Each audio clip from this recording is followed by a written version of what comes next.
وہ اللہ کے رسول سرور کونین صلی اللہ علیہ وسلم کے حکم سے جاتا اور صحابی کے دروازے پر منہ مارتا اور اس کو پتہ چل جاتا کہ جاؤ رسول اللہ نے تمہیں بلایا. وہ رسول اللہ صلی اللہ علیہ وسلم کی بارگاہ میں پہنچتا, صحابی پہنچ جاتے.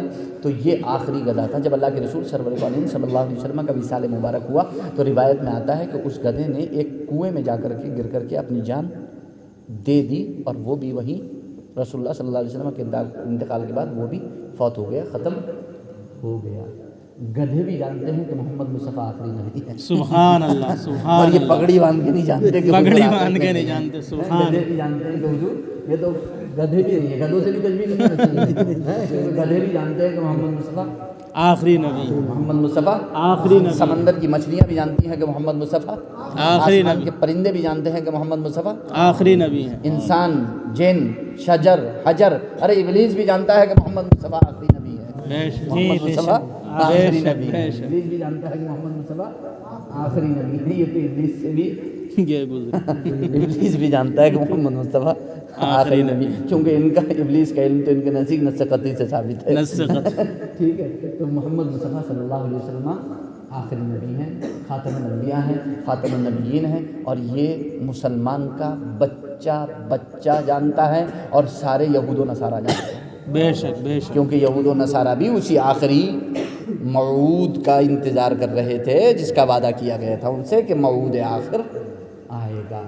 موعود آخر وہ آخری نبی جس کا وعدہ کیا گیا ہے وہ آئے گا. کیونکہ جب اللہ کے رسول سرور کونین صلی اللہ علیہ وسلم کی, یہ جو میں نے واقعہ گدھے والا بتایا تھا کہ یہ ابو نعیم نے دلائل النبوہ میں روایت کیا, کہ بعد میں آپ کہتے رہیں کہ فیضان میں بیان کر کے چلے گئے اور کوئی حوالہ نہیں.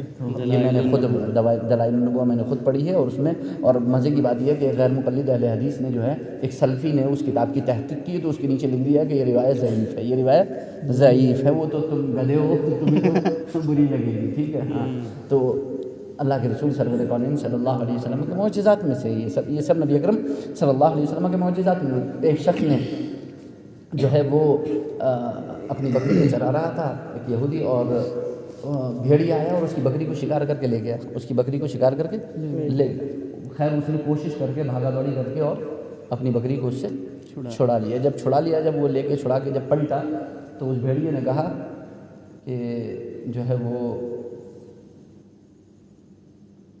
یہ میرا شکار تھا, تم نے مجھ سے لے لیا, یہ میرا رزق تھا, تم نے مجھ سے چھین لیا. تو اس نے کہا کہ تعجب کی بات ہے کہ بھیڑیے بھی بولتے ہیں. تو اس نے کہا بیوقوف, اس سے بڑا تعجب تو یہ ہے کہ محمد مصطفیٰ یہاں موجود ہے تم ان پر ایمان نہیں لاتے. اس سے بڑا تعجب کی بات تو یہ ہے کہ یہاں نبی موجود ہیں, یہاں جو تمہیں ہدایت کی طرف بلاتے ہیں, جو تمہیں اسلام کی طرف بلاتے ہیں, جو تمہیں زندگی کی طرف بلاتے ہیں, اور تم ان پر ایمان لے کر کے نہیں آتے. تمہاری ہدایت چاہتے ہیں, تمہاری بھلائی چاہتے ہیں, تمہاری خیر چاہتے ہیں. تعجب کی بات تو یہ ہے کہ انسان خیر کی طرف بلا رہا ہے, بھلائی کی طرف بلا رہا ہے, ہدایت کی طرف بلا رہا ہے, اسے چھوڑ کر کے تم بھٹک رہے ہو اور جہنم کی طرف بڑھے چلے جا رہے ہو. وہ تمہیں جنت کی طرف بلا رہے ہیں اور تم جہنم کی طرف بڑھے چلے جا رہے ہو. وہ تمہیں ہدایت کی طرف اور کامیابی کی طرف بلا رہے ہیں, تم ہلاکت کی طرف اور تباہی و بربادی کی طرف بڑھے چلے جا رہے ہو. اس سے زیادہ تعجب کی بات یہ ہے. یہ تعجب کی کوئی بات نہیں ہے, یہ کوئی تعجب کی بات نہیں ہے. تو یہ تو کوئی تعجب کی بات نہیں ہے. امام حسین کے سر سے بھی آواز آئی تھی, ہم حسب ان اصحاب الکہف والرقیم کانوا من آیاتنا عجبا. یہ آیت کریمہ سنائی دی تھی. یہ وہ صرف عجیب باتوں میں سے وہی نہیں ہے, سر حسین بھی بول رہا ہے, یہ بھی عجیب باتوں میں سے, یہ بھی عجیب باتوں میں سے. تو اللہ جسے بھی قوت گویائی, اللہ جسے بھی قوت گویائی عطا فرمائے, اللہ جسے بھی قوت گویائی عطا فرمائے. تو نبی اکرم صلی اللہ علیہ وسلم آخری نبی ہیں, اور اللہ کے رسول سرور کونین صلی اللہ علیہ وسلم تشریف لے کر کے آئے. تو نبی اکرم صلی اللہ علیہ وسلم ہمارے لیے نور ہیں. اللہ کے رسول سرور کونین صلی اللہ علیہ وسلم امام ہیں, سید الائمہ ہیں, سید الانبیاء ہیں, سید الابرار ہیں, سید الصالحین ہیں نبی اکرم صلی اللہ علیہ وسلم. تو ہمیں نبی اکرم صلی اللہ علیہ وسلم سے محبت کرنا چاہیے, لگاؤ ہمیں رکھنا چاہیے. نبی اکرم صلی اللہ علیہ وسلم کے بارے میں آپ جانو گے تو بالکل عجیب معاملات ہیں. نبی اکرم صلی اللہ علیہ وسلم کی زندگی میں بہت ہی, آپ بچپن سے مطالعہ کریں نبی اکرم صلی اللہ علیہ وسلم کی زندگی کا, تو آپ کو عجیب و غریب واقعات. ہوتا کیا ہے کہ اب یہ ایک دن کا جلسہ ہو گیا, اب یہاں اتنی دیر میں کیا پوری سیرت بیان کر دوں گا. 23 سال کی ہوں تو ظاہر سی بات ہے 23 میں کچھ بھی نہیں بیان کر سکتا. ہم صرف آپ کو ایک راستہ دکھا سکتے ہیں اتنی دیر میں. یہ کیسے آئے گی؟ یہ سارا سال پڑھنے سے آئے گی, لگاتار پڑھنے سے آئے گی, علماء نے اتنا کام کیا ہے، اتنا کام کیا ہے کہ آپ کو حلوہ دے دیا مگر لوگ حلوہ کھانے کو تیار نہیں۔ جی بے شک، سچ قسم سے سچ بات بتا رہا ہوں میں آپ کو۔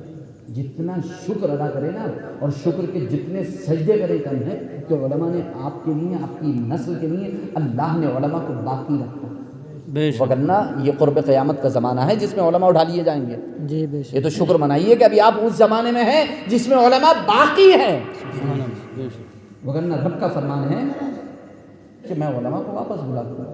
اللہ کے رسول فرماتے ہیں کہ اللہ تعالیٰ علم کو اٹھا لے گا۔ صحابہ نے کہا کہ یا رسول اللہ کیسے؟ اللہ کے رسول نے ارشاد فرمایا کہ اللہ رب العزت علماء کو اٹھا لے گا، علماء کو۔ اور ہم اپنی آنکھوں سے دیکھ رہے ہیں کہ 2018 19 20 وہ سال گزرے ہیں ہماری زندگی میں 20 سال کے اندر کہ جن میں اتنے علماء کبھی نہیں گئے۔ جی بے شک، بے شک، 2000 سے تو آپ بھی دیکھ رہے ہیں، میں بھی 2000 سے ہوش میں ہوں، بہت سارے لوگ یہاں پر ہیں جو 2000 سے باقاعدہ ہوش میں ہیں، بے شک، باقاعدہ ہوش میں ہیں۔ 1991 کی میری پیدائش ہے، 30 سال میری عمر ہو گئی، تو الحمدللہ ہوش کے ناخن لیے ہیں، ہوش ہی میں ہیں۔ 2002 میں قرآن بھی حفظ ہو گیا تھا، تو ظاہر سی بات ہے ہوش کے ناخن لے رہے ہیں، ہوشی سنبھالے میں۔ لیکن ہم نے اتنے انتقال کبھی ایسے نہیں دیکھے، پیدر پہ لگاتار جید علماء، یعنی ایک عہد ختم ہو رہا ہے، جی بے شک، ایک عہد بالکل، ایک عہد کا خاتمہ ہے، یہ ایک عہد کا خاتمہ ہے، ایک نئی جنریشن، ایک نئی نسل کا آغاز ہو رہا ہے۔ اب ہم سب نئی نسل میں آ رہے ہیں، سب نئی نسل کا آغاز ہے۔ ہمارے بزرگ جا رہے ہیں اور بزرگوں کا سایہ سروں سے چلا جانا، خدا کی قسم یہ فتنے آزمائش کا سبب ہے، آزمائش کا بے سبب، شک، بالکل آزمائش بالکل، کا سبب ہے۔ حق بات، ہمارے بزرگوں کا سروں سے چلا جانا یہ فتنے اور آزمائش کا سبب ہے۔ آپ اس کی مثال بہت آسان کر کے یوں سمجھ سکتے ہیں کہ جس گھر سے والد اور والدہ کا سایہ اڑ جاتا ہے، لوگ کہتے ہیں کہ ارے بھائی اب یہ آوارہ تو پھرے گئی، بگڑے گا، تو اب سایہ ہی نہیں ہے بزرگوں کا، اب کوئی ہے ہی نہیں کہنے والا، کوئی کچھ کہنے والا نہیں ہے، کوئی سر پہ نہیں ہے، کوئی بڑا نہیں ہے، تو اب یہی تو کرتے پھریں گے اور کیا کریں گے۔ یہ ایک عام مسئلہ ہے ہمارے محاورے میں، یہ عام طریقے سے ہم اپنے محلوں میں، اپنے گھروں میں بولتے ہیں، ارے کوئی ہے ہی نہیں اس کا پوچھنے والا، کہنے والا، تو اب کیا کریں گے، یہی کریں گے، الٹے سیدھے کام ہی کرتے پھریں گے۔ غصے میں آدمی آ کے کہتا ہے کہ نہیں کہتا، یہ کیا چیز ہے، کیوں کہتا ہے؟ کیونکہ اسے معلوم ہے کہ اس کے سر پہ کسی بڑے کا سایہ نہیں ہے، جو اسے کچھ کہے، جو اسے ڈانٹے، جو اسے ڈپٹے، جو اسے راستے پر لے کر کے آئے۔ خدا کی قسم یہ اللہ کا فضل، اس کا احسان ہے کہ علماء ہمارے سروں پر ہیں اور وہ ہمیں ہر وقت تنبیہ کرتے رہتے ہیں۔ اگر وہ تنبیہ ختم ہو جائے تو ہم تو بالکل ہی آوارہ ہو جائیں، ہمیں تو پتہ ہی نہیں چلے کہ صحیح کیا ہے، غلط کیا ہے، ہم کیسے زندگی گزاریں، شعور کیا ہے زندگی کا، سب ایک طرف رہ جائے گا دھرا کا دھرا۔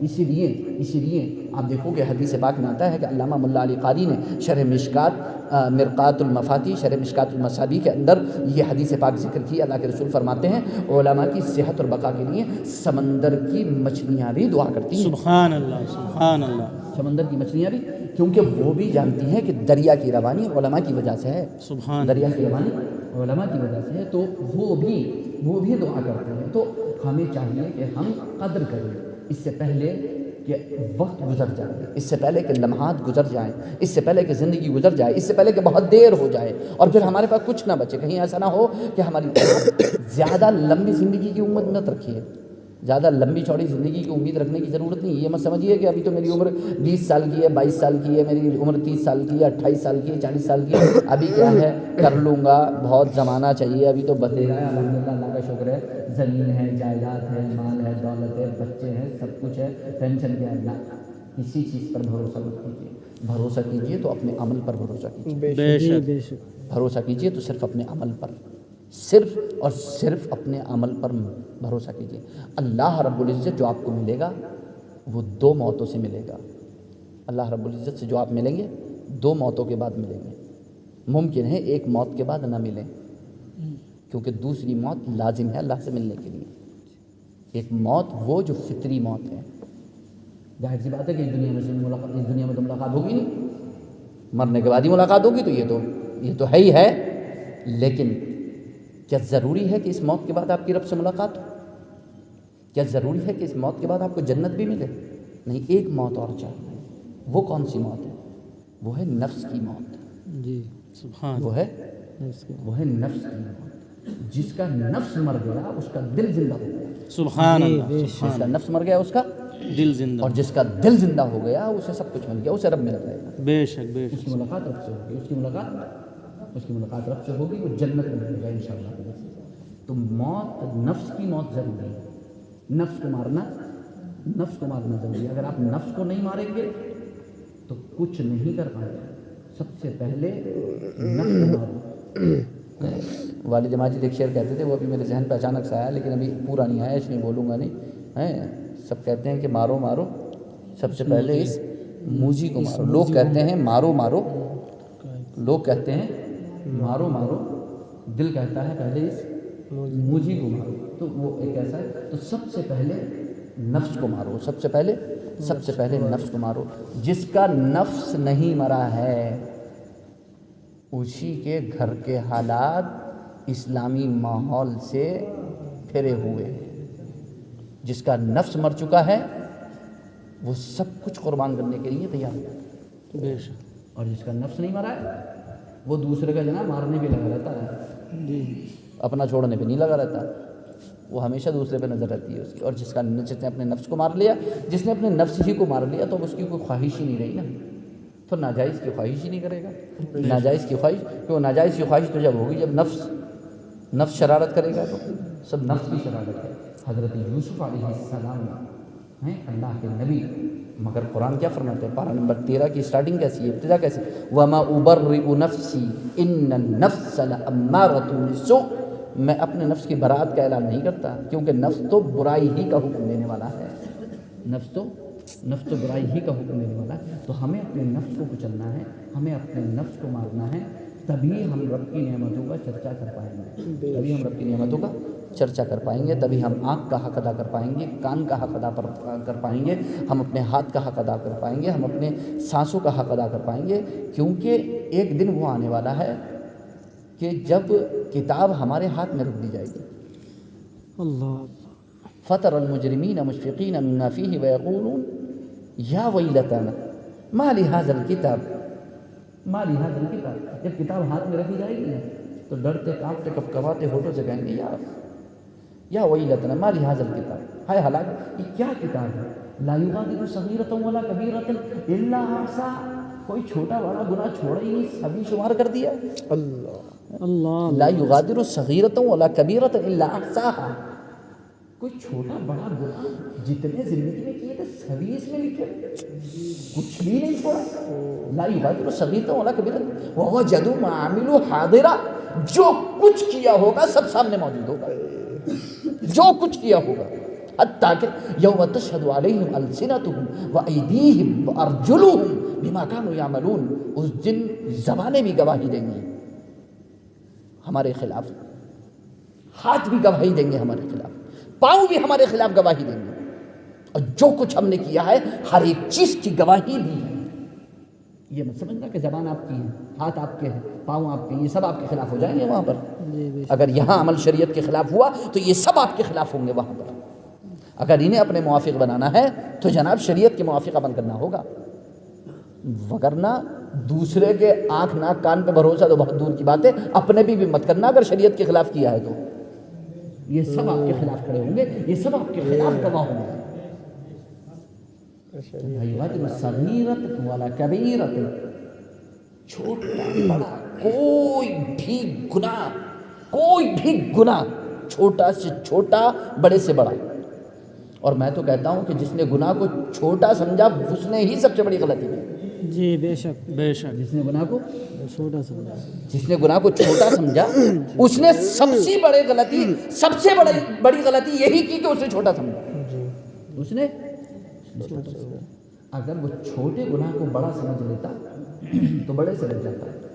بے شک چھوٹے کو چھوٹا سمجھا، چھوٹا بڑا ہو گیا، جی بے شک، کیونکہ اللہ کے رسول کا فرمان ہے لا صغیرۃ مع الاصرار ولا کبیرۃ مع الاستغفار، کوئی چھوٹا گناہ پیدر پہ کرتے رہنے سے چھوٹا نہیں رہتا، بڑا ہو جاتا ہے، بڑا، اور کوئی بڑا گناہ لگاتار توبہ اور استغفار کرتے رہنے سے بڑا نہیں رہتا، چھوٹا ہو جاتا ہے۔ بے شک، اور خاصیت ہے چھوٹا بڑا ہو کے ختم نہیں ہوتا جناب، وہ بڑا ہی ہوتا رہتا ہے، لیکن ہاں بڑا چھوٹا ہوتے ہوتے ختم ہو جاتا ہے، بڑا چھوٹا ہوتے ہوتے ان تجتنبوا کبائر ما تنہون عنہ نکفر عنکم سیئاتکم وندخلکم مدخلا کریما، اگر تم بڑے گناہوں سے بچتے رہو گے تو چھوٹے ہم معاف فرماتے رہیں گے. سبحان اللہ سبحان اللہ بڑے گناہوں سے بچتے رہو گے تو چھوٹے ہم معاف فرماتے رہیں گے. تم بڑے گناہوں سے بچتے رہو چھوٹے ہم معاف فرماتے رہیں گے. سبحان اللہ سبحان اللہ. تمہارے اس بچنے کی وجہ سے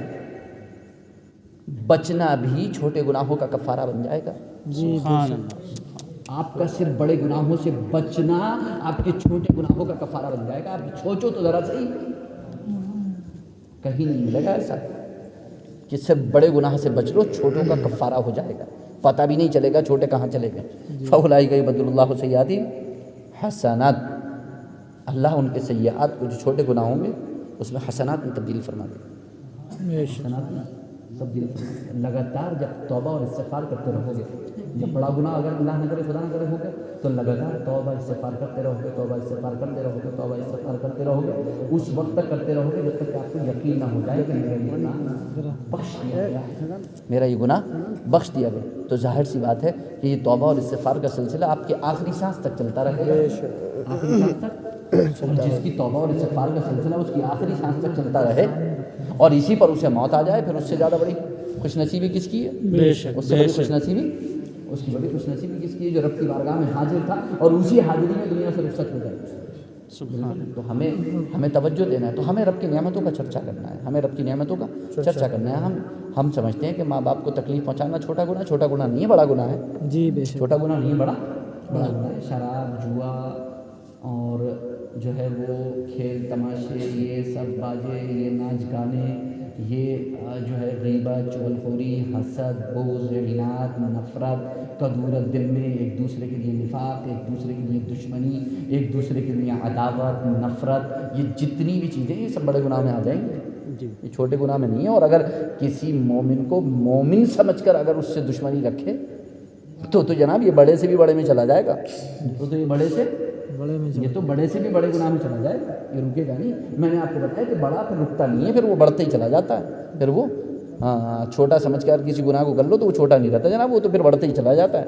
اور بزرگوں کا کہنا ہے کہ کبھی کبھی انسان ایسا گناہ کرتا ہے کہ وہ قولیہ میں نہیں آتا ہے, قولیہ میں پھر وہ اتنا بڑا آ جاتا ہے, ہو جاتا ہے کہ وہ قولیہ میں یعنی پھر اس کے بس سے باہر ہو جاتا ہے. تو ہمیں چاہیے کہ ہم توجہ دیتے چلے جائیں. اللہ رب العزت ارشاد فرماتا ہے اما بنعمت ربک فحدث, اپنے رب کی نعمت کا چرچا کرو, اپنے رب کی نعمت کا چرچا کرو. تو آپ کو چرچا کرنا ہے نا انشاءاللہ. ہمارے یہاں شادیاں ہوتی ہیں, ہمارے یہاں پروگرام ہوتے ہیں. خاص طور سے شادیوں میں ہم نے ایک بات دیکھی ہے, وہ یہ کہ جس کے گھر میں شادی ہوتی ہے اس دن ایسا لگتا ہے کہ ان کو شاید میرے خیال سے پرمیشن دے دی گئی ہے گاؤں کے پردھان کی طرف سے کہ آج نماز مت پڑھنا, آج نماز کی چھٹی ہے, آج نماز کی. ظہر بھی غائب, عصر بھی غائب, مغرب بھی غائب, عشاء بھی غائب, فجر بھی غائب, دولہا کی بھی غائب, دلہن کی بھی غائب, باراتیوں کی بھی غائب. ایسا نہیں ہوتا, ایسا ہوتا نہیں ہوتا. کون نہیں جانتا ہے کہ ہم لوگ نماز میں جائیں. ہم لوگ ہوٹلوں میں جاتے ہیں, پورا دن گزار دیتے ہیں, کوئی نماز کی طرف منہ اٹھا کر کے نہیں دیتے, کوئی نہیں دیکھتا نماز کی طرف منہ اٹھا کر کے. کیا یہ بڑا گناہ نہیں ہے؟ کیا یہ بڑا گناہ نہیں ہے؟ اور اتنے بڑے بڑے گناہ کر کے پھر ہم امید رکھیں کہ ہماری بخشش ہو جائے گی. تو پہلے بڑے گناہوں کو تو ختم کرو, کیونکہ وعدہ فرمایا گیا ہے تم بڑے گناہوں سے بچو, چھوٹوں کو ہم بخش دیں گے. تم بڑے گناہوں سے بچو, چھوٹوں کو. تو یہ رب کی نعمت کا چرچا کر ہوں. اللہ نے آپ کو اولاد دی تھی, اللہ نے آپ کو بیٹا دیا تھا, اللہ نے آپ کو بیٹی دی تھی, اللہ نے آپ کو دولت دی تھی. اس لیے دی تھی کہ تم ایک دن منتخب کر لینا کہ اس دن 72 گھنٹے تک نماز مت پڑھنا. یعنی جب تک چوتھی, چالے, فلاں جب تک سب دعوتیں, ساری چیزیں یہ جب تک فائنل نہ ہو جائے, جب تک نماز کے قریب مت آنا جانا, قرآن کے قریب مت آنا. قرآن بھی غائب, نماز بھی غائب, ساری چیزیں غائب. اللہ ماشاء اللہ بہت کم ہیں وہ بزرگی ہیں جن کو دیکھا ہم نے کہ وہ ادھر ادھر وہ بھی ہٹ بچ کے پڑھتے ہیں کہ یار یہاں پڑھوں گا تو لوگ پتہ نہیں کیا کہیں گے. ماحول تو دیکھیں ہم. جی مطلب یہ تصور تو دیکھیں کہ یار یہاں نہیں پڑھیں گے, یہاں پڑھیں. لوگ کہہ رہے ہیں بہت بننے آئے, یہ بہت بڑا نمازی آیا یہاں پہ جو ہے وہ دکھا رہا ہے کھڑا ہوا نماز پڑھ رہا ہے. ہاں یہ مینٹلٹی ہوئی ہے. لوگ سوچتے ہیں کہ یار بچے پڑھ لو, اتنے سارے لوگ ہیں ان کے سامنے, ارے ان کے سامنے کیا پڑھو گے, پڑھو. انہیں کم شرم تو آئے گی, انہیں شرم تو آئے گی, انہیں پتہ تو چلے گا کہ ہم بھی مسلمان ہیں. اور ایک بار اللہ اعلان کیا کر کے پڑھو گے نماز کا وقت ہو گیا, کم سے کم نماز تو پڑھ لو. یا رب نے دولت, نعمت, شہرت, اولاد اس لیے دی تھی کہ اللہ کو بھول جاؤ؟ نہیں, شکر کرو. یہ شکر نہیں ہے. میں نے پہلے بولا آپ کو کہ رب کی نعمت کا یہ چرچا نہیں ہے. چرچا تو یہ تھا کہ آپ رب کی بارگاہ میں حاضر ہو جائیں. آپ اللہ کی عبادت کرتے ہیں, آپ رب کی بارگاہ میں گڑ گڑاتے ہیں, دعا کرتے ہیں پروردگار تیرا شکر ہے, تیرا احسان ہے, تو نے اپنے فضل سے, اپنے کرم خاص سے مجھے یہ عزت بخشی, مجھے یہ دولت بخشی, آج مجھے ان ذمہ داریوں سے فراغت عطا کی باعزت طریقے سے. تو کسی بھی چیز کا اگر غلط اور ناجائز استعمال ہوتا ہے تو پھر وہ شکر نہیں ہے, ناشکری ہے. اور ہمیں رب کی نعمتوں کا چرچا کرنے کا حکم دیا گیا. اور قرآن کریم میں ہے الذین بدلوا نعمت اللہ کفرا. نعمت اللہ, مفسرین فرماتے ہیں نعمت اللہ سے مراد جناب محمد رسول اللہ صلی اللہ علیہ وسلم. قرآن میں اس آیت کریمہ کی تفسیر میں مفسرین فرماتے ہیں, صحابہ سے لے کر تابعین اور بعد کے مفسرین تک, کہ یہاں پر نعمت اللہ سے مراد جناب محمد رسول اللہ صلی اللہ علیہ وسلم ہے. اور رب نے فرمایا کہ رب کی نعمت کا چرچا کرو, نعمت اللہ کا چرچا کرو, رب کی نعمت کا چرچا کرو. اللہ کے رسول سے بڑی نعمت کوئی نہیں. یہ تو وہ نعمت ہے جناب, اللہ نے بہت نعمتیں عطا فرمائیں لیکن کسی پر احسان نہیں جتایا سوائے اس نعمت. لقد من اللہ علی المؤمنین اذ بعث فیہم رسولا. اللہ نے احسان فرمایا مومنین پر کہ رسول کو بھیجا. یہ ایک ایسی نعمت ہے جس کو دینے کے بعد اللہ نے احسان بھی جتایا. کوئی نعمت ایسی نہیں ملے گی آپ کو, قرآن و حدیث میں ایسی نعمت کا ذکر نہیں ملے گا جس پر اللہ نے احسان بھی جتایا ہو سوائے اس نعمت جناب محمد رسول اللہ صلی اللہ علیہ وسلم. کیونکہ یہ بہت, جب میں کوئی آپ کو اپنی عظیم ترین چیز دوں گا نا تو میں کہوں گا جناب یہ میری بہت ہی پسندیدہ چیز ہے, آپ اس کا بہت خیال رکھیں. ایک ہوتا ہے کوئی بھی چیز پہن دے دیا, لیجیے آپ کے لیے گفٹ ہے, آپ کے لیے گفٹ ہے, کوئی نہیں لے کے جاؤ گھر. لیکن جب کوئی خاص چیز دی جاتی ہے تو کہا جاتا ہے کہ جناب یہ میری بہت محبوب اور پسندیدہ ہے, آپ اس کا. ہاں تو میں یہ گویا ایک طریقے سے آپ کو جتا دیا کہ جناب یہ میری بڑی پسندیدہ چیز ہے. اللہ رب العزت نے بلا تشبیہ و تمثیل, اللہ رب العزت نے فرمایا کہ اللہ نے احسان فرمایا مومنین پر, اللہ نے مومنین پر احسان فرمایا. تو یہاں پر جو ہے ہمیں نعمت کا چرچا کرنا ہے. قرآن کریم فرماتا ہے وذکرہم بایام اللہ, ایک آیت کریمہ, کہ تم اللہ کے انہیں دن یاد دلاؤ, اللہ کے انہیں دن یاد دلاؤ. 11:30 ہو گئے, انشاءاللہ گفتگو ختم کریں گے, اس کے بعد آپ بھی گھر جاؤ, ہم بھی گھر جائیں گے, ٹھیک ہے. اور سکون سے جا کر کے صبح کی نماز آپ بھی پڑھو, ہم بھی پڑھیں گے انشاءاللہ. اور بہت دیر آپ کو بھی کام ہے اور مجھے بھی بہت کام ہے. اللہ رب العزت قبول فرمائے, دارن کی ساتھ برکت و سماعت فرمائے. آمین. سبحان اللہ, استغفر اللہ ربی.